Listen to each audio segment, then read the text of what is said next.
Učbenik mora biti živ. Za založbo je tudi zelo pomembno, da smo povezani z učitelji. Zakaj to toliko stane, ne? In v to šolo z navdihom želimo vključiti prav vse. Učitelje, učence, starše.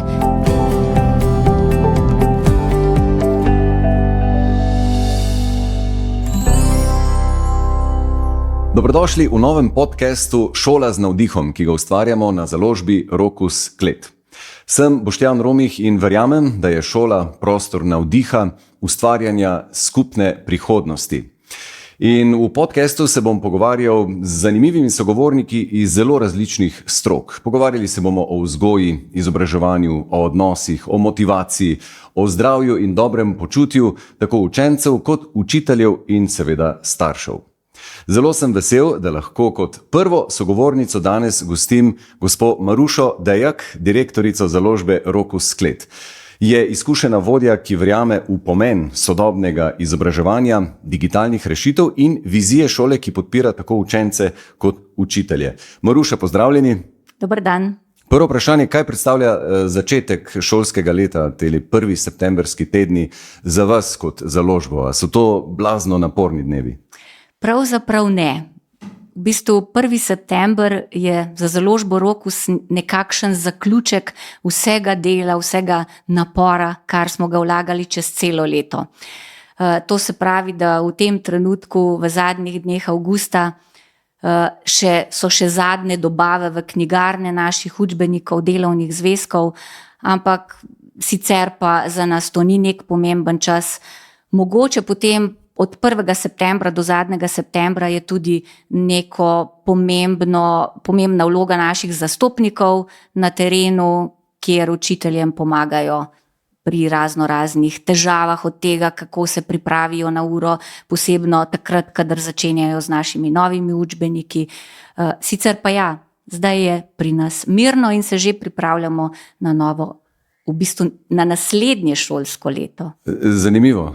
Podobno kot vinari, ker celo leto delajo, po nekem septembra pa začnejo obirati plodove. Kar pomeni priprave skozi celo leto, september, od tukaj naprej je pa se začelo nekaj novega in za vas priprave na naslednje leto. Opišite mi prosim založbo Rokus Klet. Kakšna je vaša vizija, kakšna je vaša ekipa? Založba Rokus. Mogoče najprej to, da smo ena super ekipa, da smo zelo povezani, zelo ustvarjalni, zelo strastni. Znanje nam predstavlja neko najpomembnejšo vrednoto. Ves čas stremimo za tem, kako biti boljši, kako biti pred drugimi, kako ustvariti nekaj novega. Za založbo je tudi zelo pomembno, da smo povezani z učitelji. To je nekako naš glavni motiv skozi celotno leto, od takrat, ko začnemo kreirati nove učbenike, do konca, ko ti učbeniki pridejo v razred in jih učitelji tudi uporabljajo. Vi ste bili pionirji na področju združevanja, kako se reče, blended tehnologije ali kako, oziroma to kombiniranih učbenikov. Ja, res je.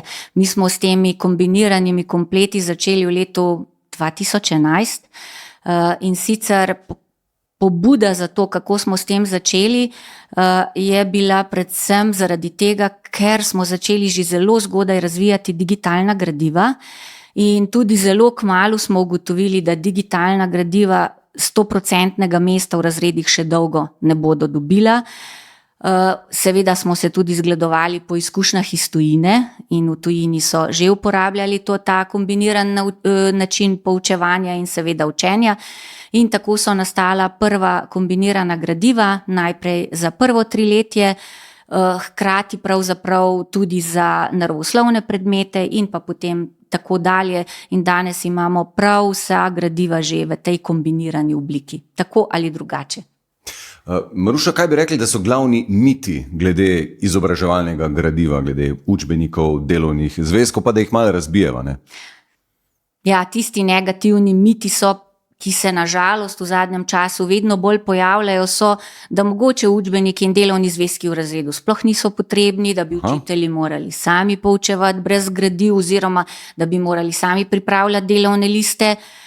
Skratka, nekako se mi zdi, da javnost želi nam odvzeti našo funkcijo razvijanja učnih gradiv, ki pa seveda so, to je dolg razvoj, to je ogromno ljudi vključenih v razvoj enega učbenika in mogoče premalo govorimo o tem, kako sploh učbeniki nastajajo.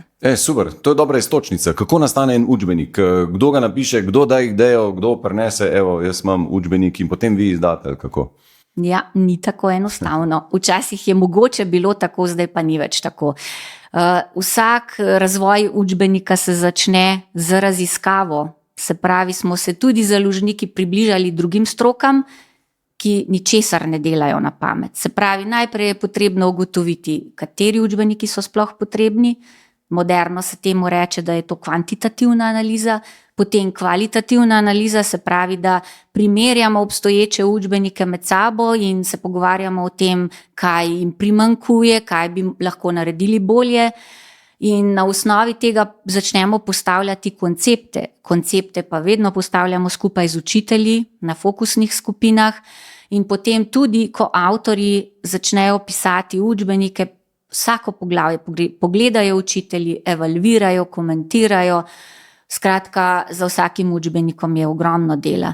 In pa še ena mogoče posebnost, ki bi skoraj lahko rekla, da smo jo uvedli v založbi Rokus Klet, je ta, da naše avtorske ekipe sestavljajo tako akademiki kot učitelji praktiki.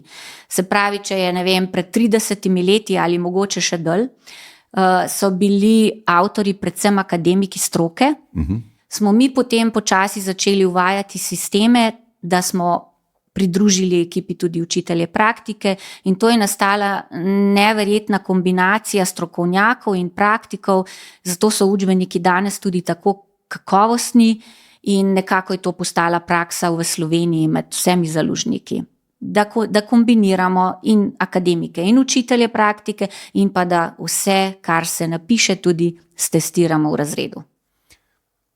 Verjetno ste deležni včasih tudi očitkov, češ, da otrok preveč teh stvari nosi v šolo, da so torbe pretežke in ali so sploh potrebni, do katere mere so potrebni. Zakaj je to gradivo na papirju, na ta star način, ne, v digitalni dobi, po vašem še potrebno?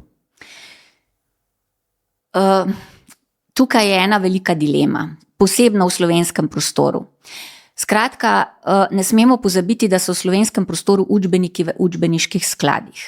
To pomeni, da si otrok vsako leto izposodi učbenik iz učbeniškega sklada in ga potem mora tudi nepopisanega vrniti nazaj.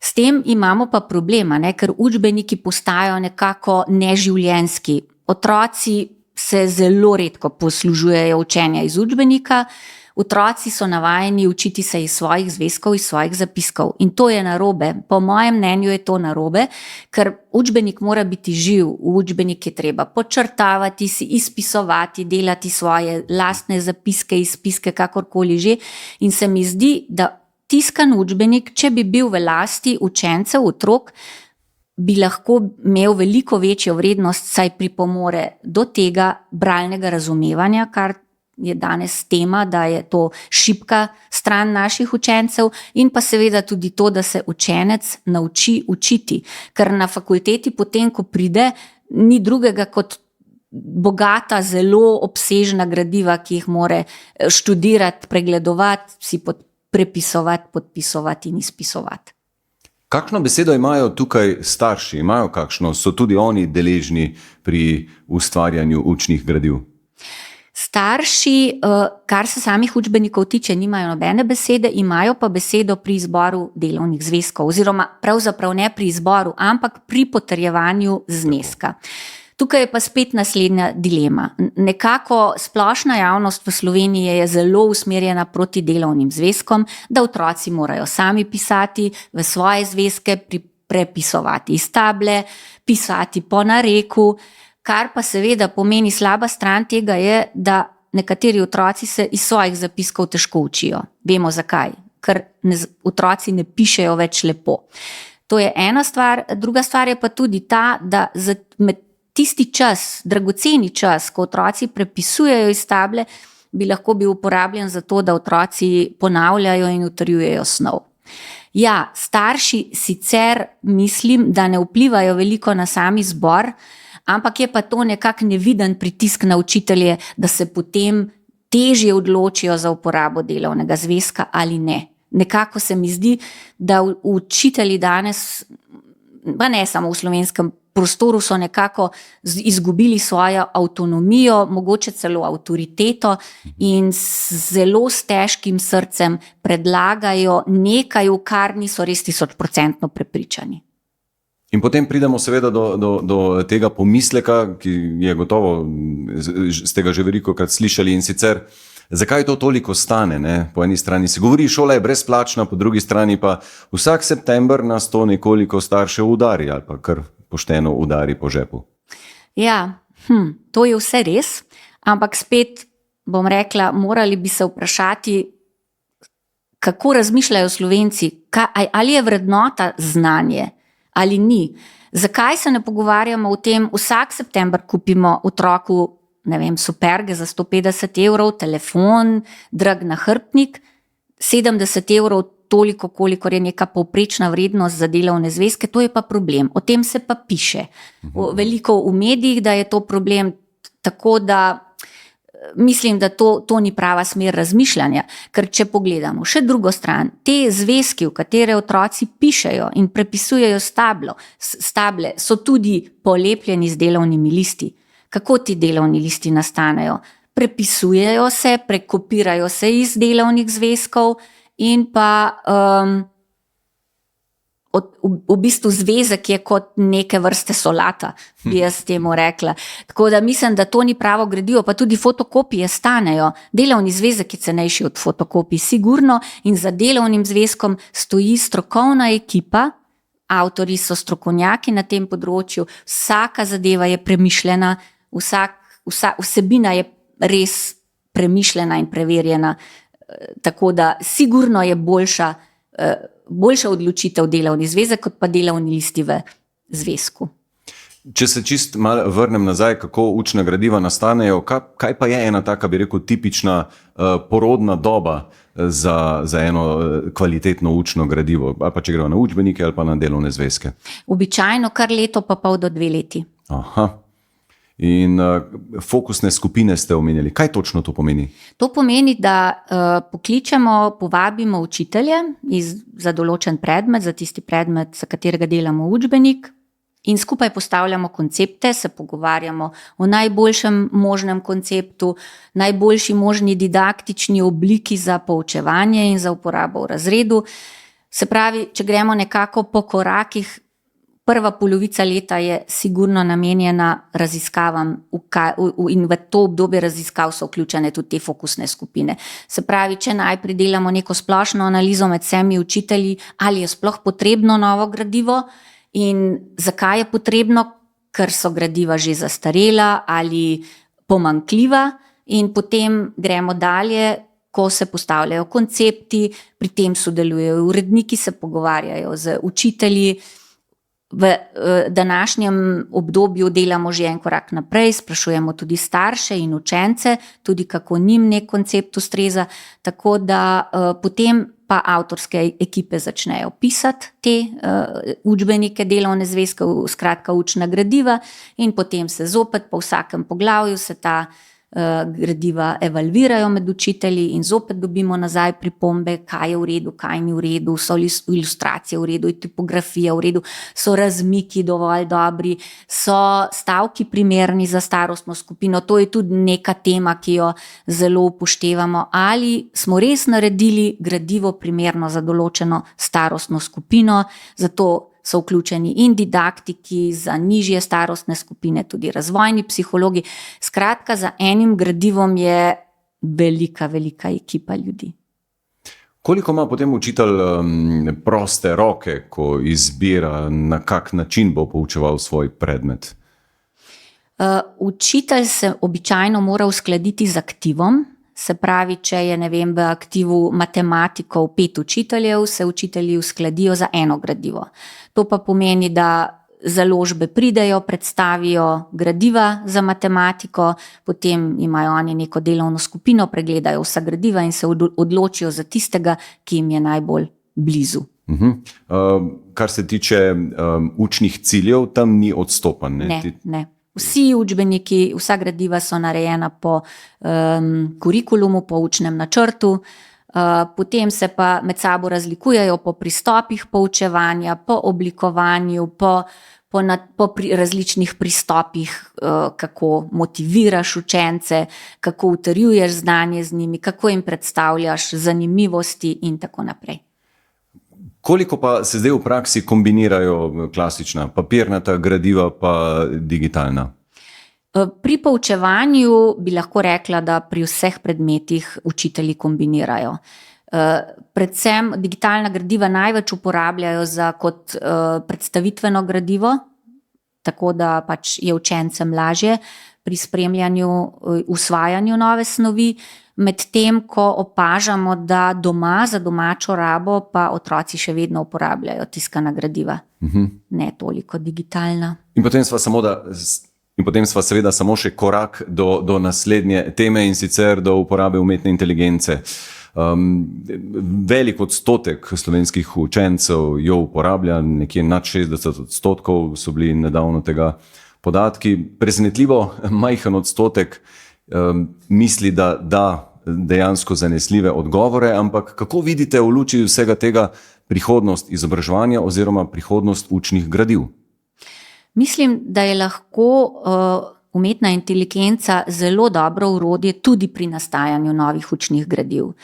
Založniki smo sicer zelo previdni, in sicer najbolj zaradi avtorskih pravic, zaščite avtorskih pravic, tako da umetno inteligenco, ki jo uporabljamo za nastanek nekih novih oblik, ta je predvsem oblikovana tako, da črpa iz preverjenih podatkov oziroma iz zaprtih podatkov, ki jih sami vnašamo v sistem.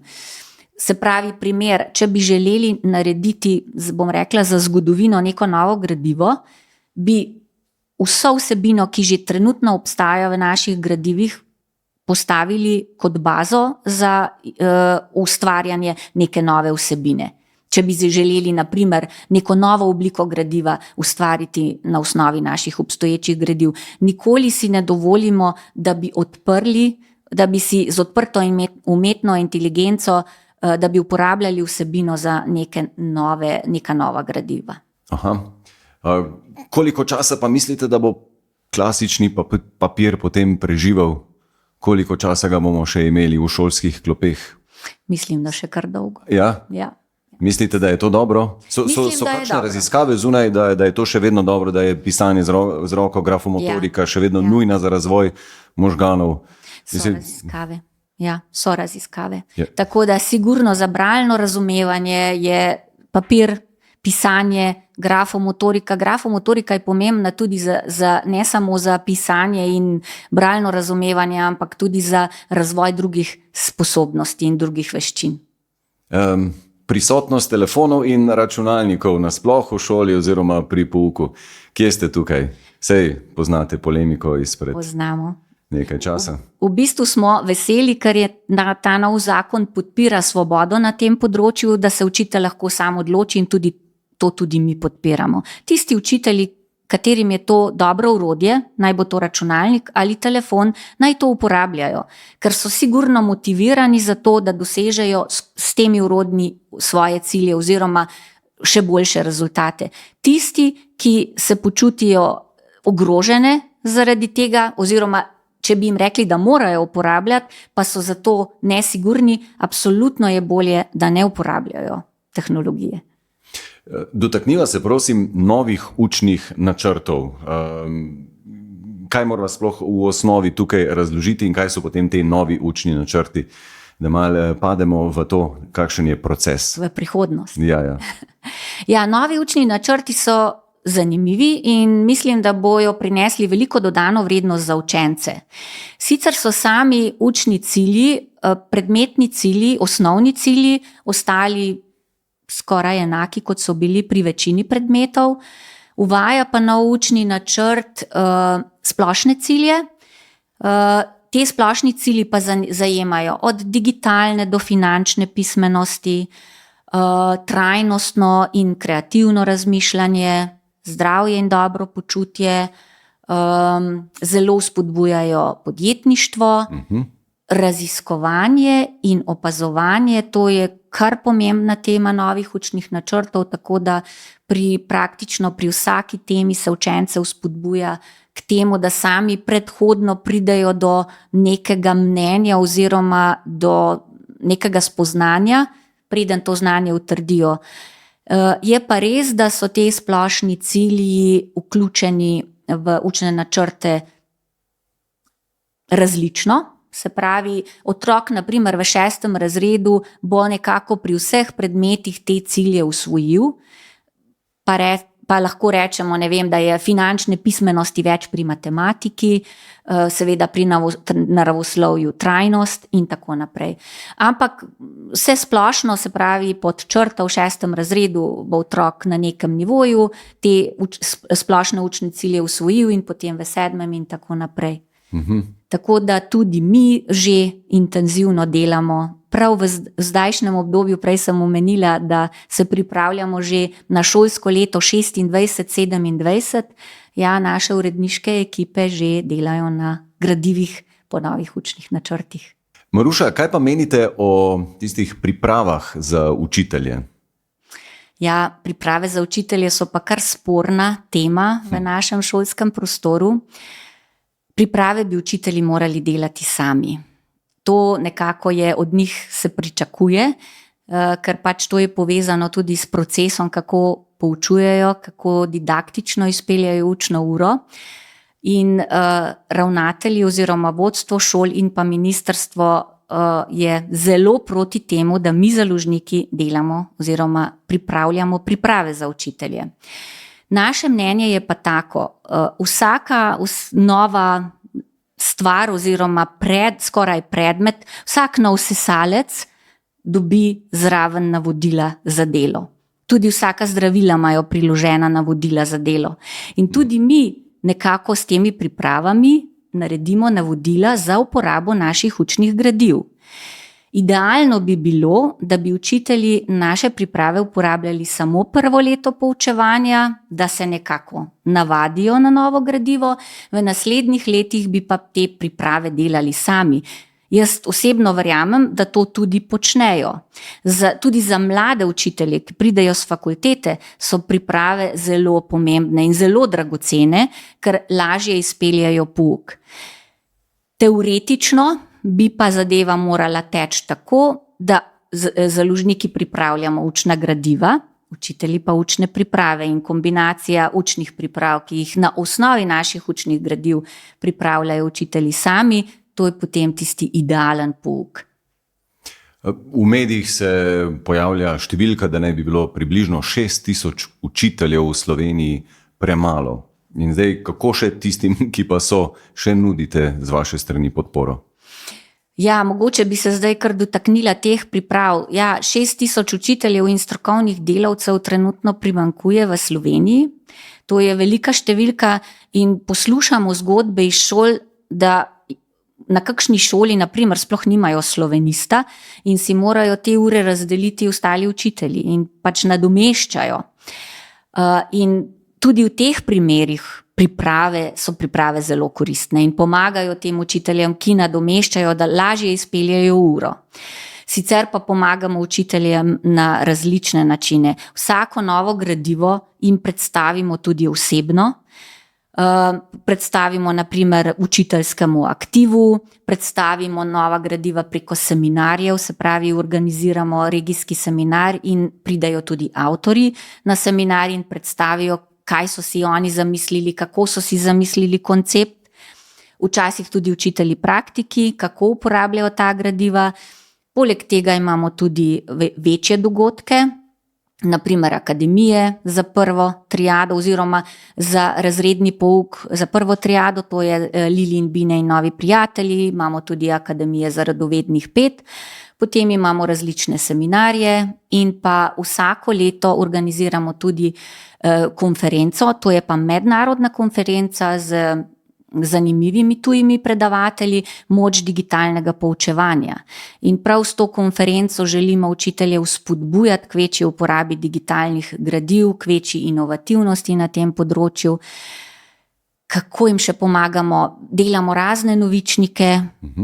To novičniki pri različnih predmetih pomagajo učiteljem, da so njihove ure bolj inovativne, bolj kreativne, da so otroci bolj motivirani. Skratka, trudimo se, ves čas imamo dovolj dela, da pripravljamo različne vsebine za učitelje. In potem je tukaj še nova kampanja Šola z navdihom, kamor sodi tudi tale podcast. Ja. Povejte nam še kaj o tem projektu. Na to kampanjo smo zelo ponosni in sicer smo nekako izkoristili priložnost novih učnih načrtov. Se pravi, naša vizija je, da moramo skupaj nekaj spremeniti, zato smo rekli, pa naredimo šolo z navdihom. In v to šolo z navdihom želimo vključiti prav vse, učitelje, učence, starše.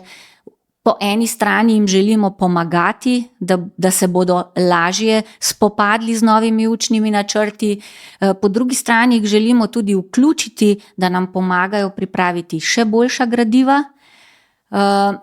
Tako kot sem že omenila, mi v bistvu zdaj v tem trenutku delamo že prva poglavja poskusna po novih učnih načrtih, se pravi, bojo ta poskusna poglavja vsak čas v razredu in učitelji bojo imeli priložnost, da nam bodo posredovali svoje mnenje, prav tako, kako učenci sprejemajo, ravno tako vabimo v to kampanjo starše. Skratka, ta kampanja želi biti nekaka podpora, nekaka komunikacija z vsemi našimi deležniki in pa vsekakor ni povezana samo s šolskimi gradivi. Pogovarjamo se tudi o težjih temah, kako, komunicirati pri učiteljih, naprimer, kako komunicirajo z učenci, ki imajo učne težave, kako delati z talentiranimi učenci, naprimer z učenci s posebnimi potrebami. Tudi vemo, da včasih starši so kar težki sogovorniki. Radi bi skratka tako učitelje kot starše opogumili, opolnomočili tudi za neke težje teme. Skratka, pripravljamo podcaste, tako kot smo že rekli, tale podcast je, in veliko raznih zgodb, ki jih bomo objavljali preko socialnih medijev, e-mailov, tako da se veselimo te kampanje, ki se začenja prav v tem obdobju. Takole proti koncu najnega pogovora, kaj bi rekli, da je čarobna formula Rokusovega uspeha? Strastni ljudje, ki ustvarjamo vsebine, ki gledamo v prihodnost, ki gledamo, kaj lahko naredimo, da bodo otroci na čim lažji, na čim bolj razumljiv način sprejeli nove vsebine, da bodo postali opolnomočeni za vse izzive v življenju, ki jih čakajo. No, in naj bo tudi takle pogovor ter podcast nasploh v navdih vsem, ki jim je do tega, da je izobraževanje velik del naše skupne prihodnosti. Maruša Dejak, najlepša hvala za tale pogovor in seveda srečno v novem šolskem letu in samo tako naprej. Hvala lepa. Najlepša hvala, da ste bili z nami in se slišimo tudi v naslednji epizodi Šole z navdihom. Ne pozabite nas spremljati na spletni strani založbe Rokus Klet in sledite nam na vseh družbenih omrežjih. Ostajamo skupaj na poti, kjer drugega učimo in se vedno navdihujemo. Srečno!